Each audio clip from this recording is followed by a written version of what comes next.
हमारे पास एक monoatomic gas है जिसका डिग्री ऑफ फ्रीडम कितना होगा, 3 होगा, n मोल से taken through this particular process and उन्होंने हमें इन पर्टिकुलर पॉइंट्स के वॉल्यूम यहाँ पे दे दिए हैं। ठीक है, जो ग्राफ है वो वॉल्यूम टेम्परेचर का ग्राफ गिवन है आपको, और उन्होंने बोला है कि इस पर्टिकुलर पॉइंट के लिए इंफॉर्मेशन दे दी गई है कि nRTW is equal to 1 joule.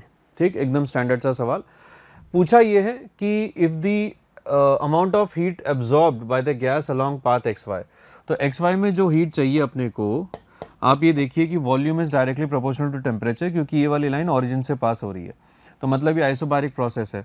तो आइसोबारिक प्रोसेस के लिए अपन क्या लिख देंगे, NCP डेल्टा T, और CP की वैल्यू कितनी होगी इसके लिए, वो हो जाएगी 5/2 इंटू NR, और टेम्परेचर कौन सा लिखेंगे, TY माइनस TX। ठीक है, एक और अच्छी बात यह है कि आपने नोटिस किया कि वॉल्यूम यहाँ से यहाँ में डबल हुआ, अगर वॉल्यूम यहाँ से यहाँ में डबल हुआ होगा तो टेम्परेचर भी डबल हो गया होगा। तो यहाँ पे मैं इसको इस तरह भी कैसे भी लिख सकता हूँ, 5/2 NR, TY जो है वो खुद में 2 टाइम्स ऑफ TX है, तो मुझे यहाँ पे क्या मिल गया, TX। तो अगर आपने को TX मिल जाए TW के टर्म्स में तो अपना काम हो जाएगा और आराम से आंसर आ जाएगा। ठीक है, सेकेंड, अब मुझे TW और TX में एक रिलेशन चाहिए, उसके लिए ये एक एडियाबैटिक प्रोसेस गिवन है, तो अपन इसमें इक्वेशन अप्लाई कर लेते हैं। इक्वेशन क्या होती है इनके लिए, ये वाली इक्वेशन है जो कांस्टेंट होनी चाहिए, तो मैं लिखूंगा कि temperature at x into volume at x, तो वॉल्यूम एट x है 125 और गामा जो है वो होगा 5/3, तो गामा की वैल्यू कितनी होगी, 5/3, तो 5/3 माइनस 1 कितना हो जाएगा, 2/3। This is equal to temperature at W into 64 की पावर 2/3। डेटा बड़ा ही आसान दिया गया है, तो TX की वैल्यू जब आप यहाँ से निकालेंगे तो TW के टर्म्स में वो हो जाएगी 16/25, और 16/25 को आप यहाँ पे सब्सटीट्यूट कर दो तो ये अपना बन जाएगा 5/2 nRTW इंटू, अब देखिए कितना आ रहा है, 16/25।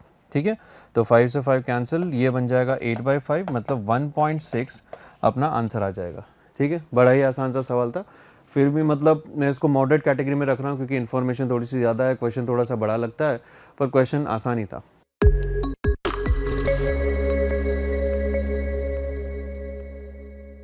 नेक्स्ट क्वेश्चन बच्चों ग्रेविटेशन का है एंड थोड़ा बहुत इसमें सर्कुलर मोशन का कॉन्सेप्ट भी यूज़ किया गया है। उन्होंने बोला जियोस्टेशनरी सैटेलाइट है जो कि R1 रेडियस पे है, ठीक है ना, एंड हम यहाँ पे जो कॉन्सेप्ट लगाएंगे कैपलर का थर्ड लॉ, कि जो टाइम पीरियड होता है T2/T1 is equal to R2/R1 की पावर 3/2। ये सिंपल सा कॉन्सेप्ट हमने यहाँ पे लगा दिया। अब T2 की वैल्यू तो हम निकालना चाहते हैं, T1 होगा कितना, 24 आवर्स, ठीक है ना, 24 आवर्स, एंड R2/R1 को जब आप देखोगे तो वो लिखा है R2/R1 होगा 1/1.21, तो ये हो जाएगा 1.21 की पावर 3/2। अब 1.21 का स्क्वायर रूट होगा 1.1, तो ये बन जाएगा 24 आवर्स अपॉन 1.1 का क्यूब, जो आप जानते हैं 1.331 होता है। ठीक है, उसमें कुछ खास बात नहीं है, पर कुछ बच्चों ने क्या किया होगा, जल्दबाजी में इसी को P की वैल्यू लिख दिया होगा, पर सवाल ने ये पूछा ही नहीं है।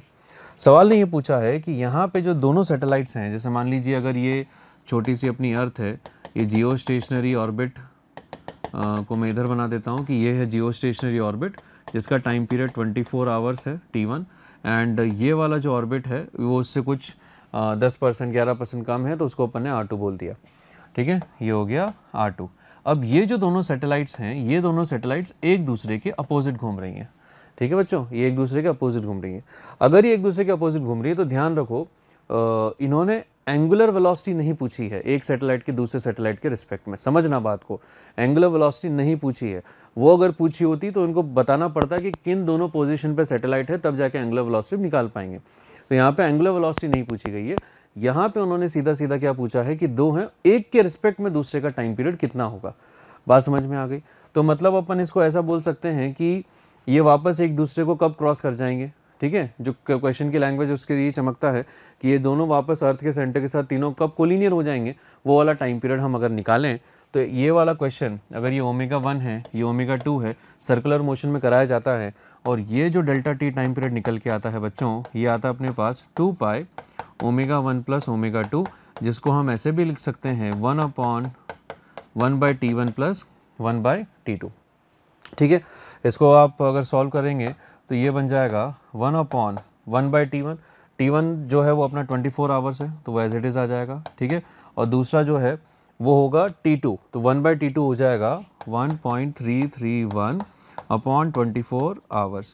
तो ये इधर पहुंचा और ये आ जाएगा 24 आवर्स एंड 1.331 2.331। समझ गए? तो जो P की वैल्यू है मेरे हिसाब से आनी चाहिए 2.331। ठीक, बढ़ते हैं अगले सवाल की तरफ।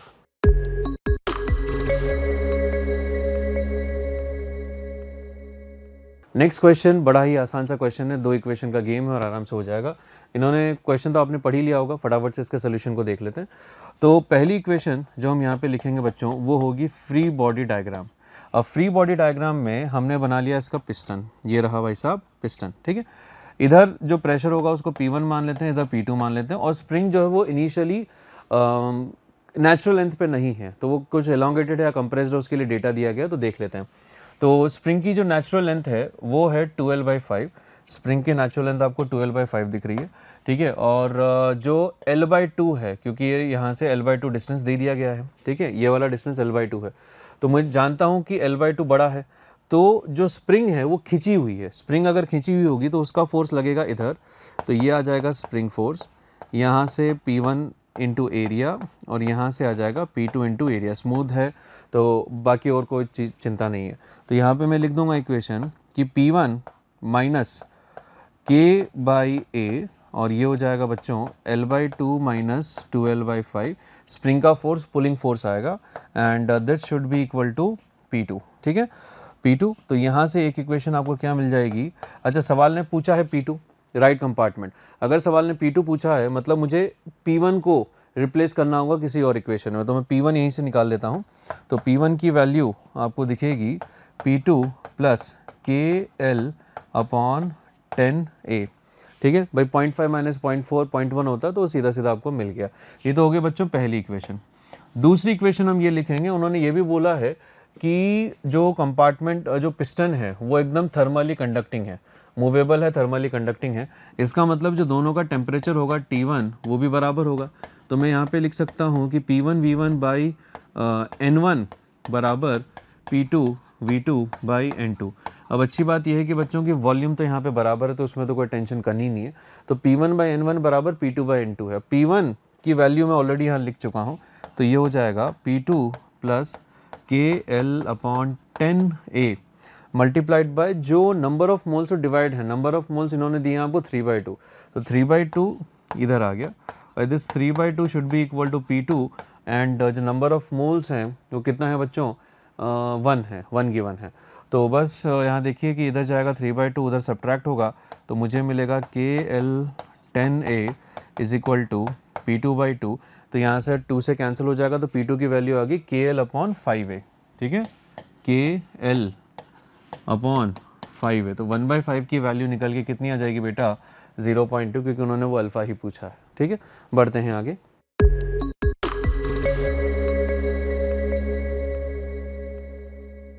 अगला क्वेश्चन बढ़िया क्वेश्चन है, बढ़िया मतलब शानदार क्वेश्चन है। शानदार तो नहीं बोलना चाहिए, मतलब अगर आपके मन में क्लैरिटी एडवांस लेवल पे आप पहुंच चुके हैं, वहाँ पे खेल रहे हैं, तो बड़ी आसानी से अभी आराम से 1 या 2 लाइन में ही अपन इसको सॉल्व कर लेते हैं। ठीक है, ज़्यादा इसमें टाइम नहीं लगाएंगे। तो पहले इस ज्योमेट्री को आप अच्छे से समझ लो, क्योंकि क्वेश्चन की ज्योमेट्री ना बड़ी आसान सी दी हुई है। क्वेश्चन ने बोला कि ये जो डिस्टेंस है ये 12 माइक्रोमीटर है। ठीक है, एंड इन्होंने यहाँ से यहाँ तक इसको ऐसे ज्वाइन कर दिया, और फिर मैंने इसको देखा कि यार D की वैल्यू 2 है, L की वैल्यू 1 है, L की वैल्यू 1 है। मतलब कुल मिला के बात यह है कि ये जो टोटल लेंथ मुझे यहाँ पे दिख रही है, ये लेंथ मुझे 4 मिलीमीटर दिख गई। ठीक है, 4 मिलीमीटर दिख गई। अब लाइट रे जो है यहाँ से निकलेगी, लाइट रे यहाँ से निकलेगी, तो मुझे उनकी थिकनेस चाहिए। सही बात है, और थिकनेस चाहिए तो यहाँ पे बताओ थिकनेस निकल के कितनी आने वाली है। ठीक है, वो थिकनेस निकल के आएगी कि ये वाला डिस्टेंस। तो सिमिलैरिटी से देखो कि अगर आप 4 चलते हो तो आपको 12 मिलता है। ठीक है, और अगर आप यहाँ से 1 चलोगे तो आपको 3 ही मिलेगा, और अगर ये 3 होगा तो ये कितना होगा, 9। सिमिलरली आप यहाँ से 3 चलोगे तो ये आपको 9 मिल जाएगा, और ये कितना मिल जाएगा, 3। मैं तो हमेशा से बोलता हूँ कि सिमिलैरिटी या फिर रेशियो प्रोपोर्शन से खेलना सीख लो, फटाफट से आपको ये 3993 मिल गया। ठीक है, तो मुझे अब ऐसा समझेगा, या फिर आपको क्वेश्चन को ऐसे इमेजिन करना है कि जो पहली स्लिट है S1 उसके सामने दो स्लैब्स रखे हैं कुछ इस तरीके से। जो B है तो B वाला कितना है, B वाला है 1.5, 1.5 की थिकनेस आपको दिख रही है 3 एंड 1.7 वाले की थिकनेस आपको दिख रही है 9। और जो सोर्स S2 है उसकी कहानी कुछ ऐसी है कि 1.5 वाले की थिकनेस अब 9 दिख रही है और 1.7 वाले की थिकनेस अब कितनी दिख रही है बच्चों, 3 दिख रही है। सही बात है। तो इसका अपने को सीधा सीधा पार्ट डिफरेंस लिखना है। तो पार्ट डिफरेंस जब आप लिखेंगे यहाँ से निकल के आता है म्यू माइनस 1 इंटू टी, ठीक है, यहाँ से निकल के आता है म्यू माइनस 1 इंटू टी। और उसमें आप देखोगे जब उसका भी सब्ट्रैक्शन करोगे तो जो एक टी थिकनेस है, क्योंकि ये भी 12 ये भी 12 तो कैंसिल ही हो जाएगा। तो जो डेल्टा एक्स हम यहाँ पे लिखेंगे, ठीक है, इनकी वजह से जो आया, इनकी वजह से जो डेल्टा एक्स आया वो अगर आप लिखोगे तो वो हो जाएगा 3 इंटू 1.5 प्लस 9 इंटू 1.7, ठीक है, माइनस 12। फिर भी चलिए मैं आपके लिए अच्छे से इसको लिख देता हूँ, ठीक है, माइनस ऑफ ये कितना होगा, अभी हो जाएगा 9 इंटू 1.5 माइनस 3 इंटू 1.7, ठीक है, एंड माइनस 12 लो, ठीक है। तो ये वाला जो 12 है इस वाले 12 से कैंसिल ही हो गया और ये आपको इन दोनों की स्लैब की वजह से जो एक्स्ट्रा पाथ डिफरेंस क्रिएट हुआ वो मिल जाएगा। और ये पाथ डिफरेंस आपको कितना मिलेगा बच्चों, ये हो जाएगा 3 है 9 है तो 6 इंटू इधर से 0.7 0.2 1.2 मुझे आता हुआ दिख रहा है माइक्रोमीटर के केस में। अब वो फ़र्क नहीं पड़ रहा प्लस है माइनस है, क्योंकि क्वेश्चन ये नहीं पूछा ना कि भाई ऊपर जाएगा नीचे जाएगा, तो उतना आप यहाँ पे छोड़ सकते हैं, उसकी उतनी खास ज़रूरत नहीं है उस एनालिसिस की। तो आपको ये पता चल गया कि 1.2 माइक्रोमीटर इन दोनों की वजह से आया। अब बचा हुआ जो पाथ डिफरेंस है वो कौन लेके आएगा, वो डी साइन थीटा लेके आएगा। जैसे मान लीजिए यहाँ पे जा रहा है तो यहाँ पे जा रहा है, ये इधर गया और ये इधर गया, ठीक है, तो ये जो एंगल आएगा ये वाला। और CBF के लिए हम जानते हैं, CBF के लिए हम जानते हैं कि टोटल पाथ डिफरेंस कितना होना चाहिए, 0। तो जितना भी इसने पाथ डिफरेंस यहाँ पे क्रिएट किया है वो ऊपर वाला जो है इस तरीके से कवर हो जाएगा डी साइन थीटा में। तो डी की वैल्यू अब हमारे पास है 2 मिलीमीटर। और साइन थीटा को, ये बहुत ही पॉपुलर है कि अपने को ये डिस्टेंस निकालना है y, तो ये y होगा, ये d है तो मैं यहाँ पे इसको लिख दूंगा y of CBF divided by d which is equal to 1.2 micrometre. जब आप इसको सॉल्व करेंगे तो बड़ी आसानी से y CBF आपको हो सकता है प्लस में आए या माइनस में आए, वो मैं उतना नहीं सोच रहा हूँ, यहाँ पे ज़रूरत भी नहीं है, वो आपको मिल जाएगा 1.22 मिलीमीटर। और आंसर भी मिलीमीटर में है तो 1.2 सीम्स अ पॉसिबल आंसर, ठीक है, दैट्स इट। एंड बस इतना ही था कि आपको जो सेंट्रल मैक्सिमम है वो एक तरीके से CBF है। और सेंट्रल मैक्सिमम की कंडीशन क्या पढ़ते हैं कि जो टोटल पाथ डिफरेंस है ऑप्टिकल वाला वो कितना होना चाहिए, 0 होना चाहिए, दैट्स इट। बढ़ते हैं अगले सवाल की तरफ।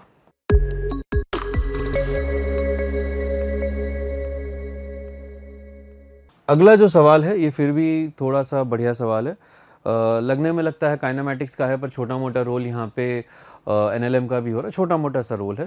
एंड दूसरी बात यह है कि यहाँ पे हमें हल्की फुल्की सी कैलकुलस की भी ज़रूरत पड़ेगी, इंटीग्रल डिफरेंशिएशन की भी ज़रूरत पड़ेगी। तो देखते हैं, ठीक है, कि इस क्वेश्चन को अपन कैसे अटेम्प्ट करें। इन्होंने सबसे पहले जो ड्रैग फोर्स है, ड्रैग फोर्स उन्होंने दे दिया कि कोई भी पार्टिकल अगर मान लीजिए किसी t टाइम पे v वेलोसिटी से जा रहा है, कितने एंगल पे, थीटा एंगल पे, तो ग्रेविटी को हटा के मैं बस ड्रैग फोर्स का इफेक्ट देखना चाहता हूँ अभी। तो ड्रैग फोर्स जो लगेगा इसके ऊपर फोर्स, वो कितना लगेगा, CV लगेगा अपोजिट डायरेक्शन में, और उसकी वजह से जो एक्सेलरेशन आएगा वो कितना आ जाएगा, CV बाई m। तो जब मैं इनकी वैल्यू सब्सटीट्यूट करूंगा तो C की वैल्यू 0.1 है और मास की वैल्यू 0.2 है, तो ये कितना बन जाएगा आपके पास, V/2 बन जाएगा। तो CV/m की वैल्यू हमें V/2 पता है, ठीक है। एंड अब आपको लगेगा कि इन चीज़ों को अगर मैं मान लो इस वेलोसिटी को रिजॉल्व कर देता, मान लीजिए इस कंपोनेंट को मैं Vx बोलता और इस कंपोनेंट को मैं Vy बोलता, तो ऑब्वियस सी बात है जैसे ये एंगल था तो ये भी थीटा बनता, तो CV sine theta, CV cos theta, acceleration भी टूट जाता। तो एक्सेलरेशन को अगर आप तोड़ेंगे तो ये जो एक्सेलरेशन आपको दिखेगा बच्चों, ये कितना हो जाएगा, CVx, और ये एक्सेलरेशन CVx/m, और ये एक्सेलरेशन भी आपको कितना दिख जाएगा, CVy/m। देखिए आसानी से एक्सेलरेशन वगैरह भी निकल के आ गया, सही बात है। अब अगर आपको ये चीज़ समझ में आ गई है तो बस अब क्वेश्चन में ज़्यादा कुछ बचा नहीं है, इसको अगले वाले पेज में मैं समझा देता हूँ कि मान लीजिए प्रोजेक्टाइल जो है यूँ गया यहाँ से, और इसकी इनिशियल वेलोसिटी थी वो थी u at what angle 60 degree. तो मैं इस डायरेक्शन वाली वेलोसिटी को ux बोल देता हूँ, और ux की वैल्यू u cos 60 तो u/2 है, और इस डायरेक्शन वाली वेलोसिटी को मैं uy बोल देता हूँ, इसकी कुछ खास ज़रूरत नहीं है। ठीक, यहाँ से पार्टिकल को आपने फेंका, कहीं ना कहीं जो है ये किसी वर्टिकल वॉल से जाके टकराया, और जब ये वॉल टकरा रहा होगा तो भी इसके पास जो वेलोसिटी रही होगी बेटा वो कुछ इस डायरेक्शन में रही होगी। ठीक है, एंड t = 0 से शुरू किया था और t = 2 सेकेंड्स पे ये ख़त्म हो गया, वहाँ पे जाके टकरा गया। अब मैं बात करता हूँ किसी भी t टाइम पे इसका एक कंपोनेंट vx होगा, एक कंपोनेंट इसका vy होगा। ठीक है, एंड अगर एक्सेलरेशन की बात करें तो यहाँ पे जो एक्सेलरेशन आपको दिखेगा, एक एक्सेलरेशन तो ग्रेविटी की वजह से g इधर आ रहा है, सही बात है, प्लस vy के लिए आ रहा है c/m इंटू वी वाई, जो पिछली स्लाइड में समझाया था, और एक इधर आएगा c/m इंटू वी एक्स। यही है भाई साहब इंपॉर्टेंट पॉइंट। अगर थीटा वीटा में जाओगे तो फंस जाओगे, फंसोगे भी नहीं, पर वो थोड़ा सा आपको सोच समझ के सॉल्व करना पड़ेगा, आसान कैलकुलेशन उसको बनाने के लिए। पर ज़्यादा बेटर तरीका यही है कि वी एक्स वी वाई में अगर आप जाएंगे तो ज़्यादा आसान पड़ेगा। अब आप यहाँ पे लिख लीजिए पहली इक्वेशन। ठीक है, पहली इक्वेशन कि हमें चाहिए क्या, सवाल ने पूछा है कि यहाँ से यहाँ तक का जो x डिस्टेंस है वो हम निकालना चाहते हैं, x डिस्टेंस हम निकालना चाहते हैं। तो मैंने सोचा यार अगर x मुझे निकालना है तो x के लिए बताइए क्या इक्वेशन लिखें। तो यहाँ पे मैं लिख देता हूँ कि vx into dvx/dx is equal to, ये हो गया एक्सेलरेशन इन x डायरेक्शन, और एक्सेलरेशन इन x डायरेक्शन कितना दिख रहा है आपको, cvx/m which is nothing but vx/2। c/m की वैल्यू 1/2 है, वो कैलकुलेट कर चुके हैं अपन। तो मुझे यहाँ पे एक अच्छी चीज़ दिखी कि vx तो vx के साथ कैंसिल आउट हो गया, तो ये बन गया है अपने पास dvx is equal to minus v, ये तो कट ही गया। ठीक है, तो ये बन जाएगा dx/2, ये बन गया अपने पास। ठीक है, अरे ये क्या हो गया, माइनस dx/2, ये बन गया। अब इसको जो अगर आप इंटीग्रेट करेंगे, तो मुझे तो ये निकालना है, मुझे तो ये x0 ही निकालना है कि कितने डिस्टेंस पे होगा।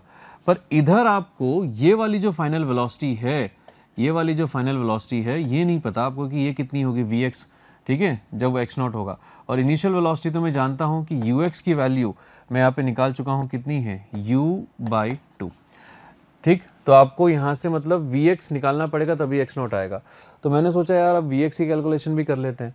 तो vx की कैलकुलेशन कैसे करेंगे, अब आपको पता है कि टाइम दे दिया क्या 2 सेकेंड, तो आप सोचोगे कि मुझे कुछ ऐसा यूज़ करना है जिसमें टाइम भी इन्वॉल्व हो। तो आपने वही एक्सेलरेशन को अब किस फॉर्मेट में लिख लिया कि dvx/dt बराबर कितना होगा, वापस ये एक्सेलरेशन vx/2, सेम थिंग वापस लिख दी, एक्सेलरेशन टाइम के टर्म्स में। और अब आपने इसको इंटीग्रेट किया तो ये लिखा आपने dvx/vx is equal to minus dt/2। ठीक है, अब आप इसको इंटीग्रेट करेंगे, अगर आपने इंटीग्रेट किया तो ये तो जाएगा 0 से 2, है ना, तो ये जो RHS है ये तो आपको -1 बनता हुआ दिख रहा होगा, और जो vx है तो इनिशियल वैल्यू यहाँ पे है बच्चों u/2, जो इनिशियल स्पीड है उसका /2, एंड फाइनल वैल्यू जो होगी वो मुझे मिल जाएगी vx। तो इसका जो इंटीग्रेशन है वो इंटीग्रेशन करो। अब ये इंटीग्रेशन आपको दिखाई देगा ln of vx upon u/2 which is equal to -1। तो आपको यहाँ से vx की वैल्यू दिख गई है u/2e, जहाँ पे e ऑयलर्स कांस्टेंट है, यूलर्स कांस्टेंट, ऑयलर्स कांस्टेंट। तो इस vx की वैल्यू अपन यहाँ पे सब्स्टिट्यूट करने वाले हैं और बस आंसर की प्राप्ति हो जाएगी। ठीक है, तो देखिएगा यहाँ से इसको इंटीग्रेट करेंगे तो ये अपना बनेगा vx। तो vx की वैल्यू मुझे पता है u/2e minus lower limit u/2 is equal to minus x0/2, और आप जब इसको सॉल्व करेंगे तो x0 की वैल्यू 170 मीटर निकल के आ जाएगी।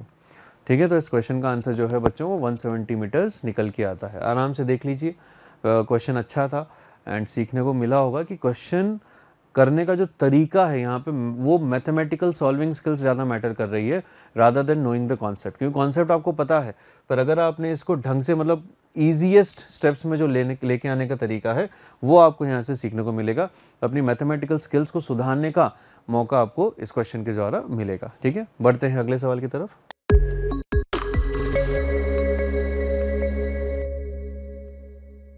तो ये है क्वेश्चन नंबर 16 जो कि पूछा गया है डॉपलर इफेक्ट पे, ठीक है, साउंड वेव्स में। तो क्वेश्चन यहाँ पे ये बोल रहा है कि एक ट्रांसमीटर एक रिसीवर है, तो ये अपने लिए हो जाएगा सोर्स और ये हो जाएगा अपने लिए डिटेक्टर या ऑब्जर्वर, आप इसको बोल सकते हो। इन दोनों को हमने छोड़ दिया और इन्होंने पूछा है कि जो एंगल है वो एंगल दे दिया रिलीज साइमल्टेनियसली, तो साइमल्टेनियसली छोटा, लेंथ वगैरह सब कुछ सेम है, तो इनका जो मोशन होगा वो कुछ इस तरीके से होगा, कंप्लीटली आउट ऑफ फेज। आप इमेजिन कर सकते हो इस तरीके से इनका मोशन होने वाला है। ठीक, अब इन्होंने पूछा कि maximum variation in the frequency measured. अब मैक्सिमम वेरिएशन का मतलब ये है कि जो रिसीवर यहाँ पे जितनी भी अलग अलग पॉइंट ऑफ टाइम पे अलग अलग फ्रीक्वेंसी डिटेक्ट कर रहा होगा, तो उन रेंज में हमें मैक्सिमम फ्रीक्वेंसी निकालनी है, मिनिमम फ्रीक्वेंसी निकालनी है और उन दोनों का सब्ट्रैक्शन करना है। तो जो सवाल ने यहाँ पे पूछा है वो एक तरीके से ये पूछा है कि maximum frequency observed minus minimum frequency observed, ये सवाल ने यहाँ पे पूछा है। तो अब यहाँ पे क्या करेंगे बच्चों, जैसे ही ऑब्जेक्ट यहाँ पे आएगा इसकी वेलोसिटी कुछ v हो जाएगी और ये ऑब्जेक्ट यहाँ पे आएगा तो इसकी वेलोसिटी भी यहाँ पे v हो जाएगी। और हम एक चीज़ जानते हैं कि डॉपलर इफेक्ट में जो वेलोसिटीज लिखी जाती हैं वो along the line joining observer and the source लिखी जाती है। ठीक है, तो अब यहाँ पे लाइन जॉइनिंग आप देखेंगे कि जब ये बॉटम मोस्ट पॉइंट पे होंगे तो ये एक ही लाइन में आ गए, वेलोसिटीज भी उसी डायरेक्शन में है एंड दोनों की स्पीड्स भी उसी टाइम मैक्सिमम है। ठीक है, तो ये वाला केस है जब ये दोनों एक दूसरे को अप्रोच कर रहे हैं तो मैक्सिमम स्पीड मिलेगी। तो यहाँ पे एफ मैक्स को अपन कैसे लिखेंगे, एफ नॉट ये हो जाएगा बच्चों c plus v upon c minus v minus, और मिनिमम जब मिलेगी जब ये आगे चल के फिर पीछे जा रही होंगी, तो यहाँ पे इनका वेलोसिटी ऑफ सेपरेशन आपको दिख जाएगा। ठीक है, और ये एक दूसरे से दूर जा रही है तो फ्रीक्वेंसी जो ऑब्जर्व की जाएगी वो मिनिमम होगी। तो ये अपन लिखेंगे f naught into c minus v upon c plus v. मैं मान के चल रहा हूँ कि आपको छोटा मोटा डॉपलर इफेक्ट का फॉर्मूला लगाना आता है।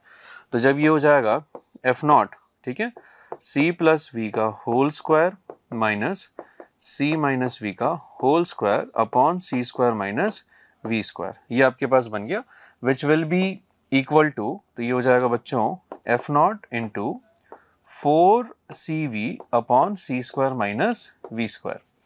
ये वैल्यू आपके पास आ जाएगी। ठीक, मतलब मुझे निकालना है स्पीड v कितना होगा, तो स्पीड v के लिए ज़्यादा टेंशन वाली बात नहीं है, हमें यूज़ करना है वर्क एनर्जी थ्योरम, और यहाँ पे ये निकल के आएगा 2gl 1 minus cos theta naught. ठीक है, वैल्यूज रख देते हैं, तो ये हो जाएगा 2 मल्टीप्लाइड बाई 10, लेंथ 8 मीटर है शायद, ठीक है 8 metre, and 1 minus cos theta. अब देखो कॉस थीटा की वैल्यू है 9/10, तो 1 माइनस कॉस थीटा की वैल्यू हो जाएगी 1/10, तो ये वैल्यू निकल के आ जाएगी 4 मीटर पर सेकेंड्स। और एक चीज़ नोटिस करना कि जो c है वो v से बहुत ज़्यादा बड़ा है, तो जो c स्क्वायर होगा वो v स्क्वायर से और भी ज़्यादा बड़ा होगा। तो आप यहाँ पे क्या कर सकते हैं, इसको लिख सकते हैं f naught into 4cv upon c square. मैंने v स्क्वायर को सब्ट्रैक्शन में इग्नोर कर दिया, तो यहाँ से एक सी कैंसिल हो जाएगा, तो आंसर अपने पास क्या बन जाएगा बच्चों, 4 naught f naught into 4v by c. इसकी वैल्यूज रख देते हैं, एफ नॉट की वैल्यू गिवन है 660 इंटू 4, और जो स्पीड है स्पीड भी निकल के आ गई है अपने पास 4 डिवाइडेड बाई 330। ठीक है 330, तो यहाँ से जब 330 से ये जाएगा कितनी बार, 2 बार, तो आंसर आपको कितना दिख रहा है 32 हर्ट्ज आ जाएगा। ठीक है, 32 हर्ट्ज एक बढ़िया डिसेंट आंसर है, मुझे लगता है जेई इसी रेंज में आंसर देगा। एंड अगर आप इसको इग्नोर नहीं करते हैं तो फिर कैलकुलेशन बहुत ही गंदी सी हो जाएगी एंड उसमें तो फिर ज़्यादा कुछ हम कर नहीं पाएंगे। ठीक है, तो मैं मान के चल रहा हूँ क्योंकि पहले भी जेई की हिस्ट्री में सी स्क्वायर माइनस वी स्क्वायर उन्होंने बहुत सी बार सी स्क्वायर लिख के छोड़ दिया है, एंड जो डॉपलर इफेक्ट होता है ये स्मॉल वेलोसिटीज़ के लिए ही एप्लीकेबल होता है। तो मेरे ख्याल से जो 32 है it is very well deserved answer. Okay, thank you.